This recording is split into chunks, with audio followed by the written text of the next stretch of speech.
Hello guys, today in this video I'm going to tell you how you can clean your air Oasis air purifier. So let's get started. First of all, I want to tell you as you know, air Oasis air purifier are made with several technology, and they have a very, you can say, uh, huge, or you can say very latest technology in the air purifier. So that's why you cannot open your air purifier.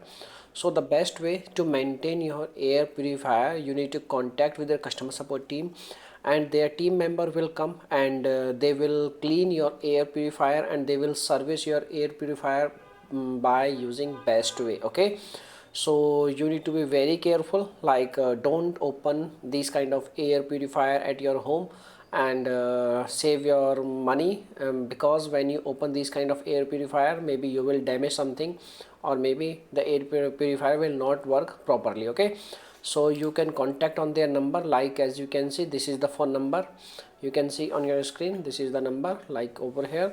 You need to call on this number, and once you connected, you need to tell them that you wish to book your service for your air purifier, and they will like ask you some questions related to your air purifier, and they will book your service and you can get the service by air Oasis. Okay, so this is the only way by which you can maintain your air purifier, and this is the best way. Okay, my dear friends, so if this video will helpful, please hit a like button, and thanks for watching this video, my dear friends. Bye bye.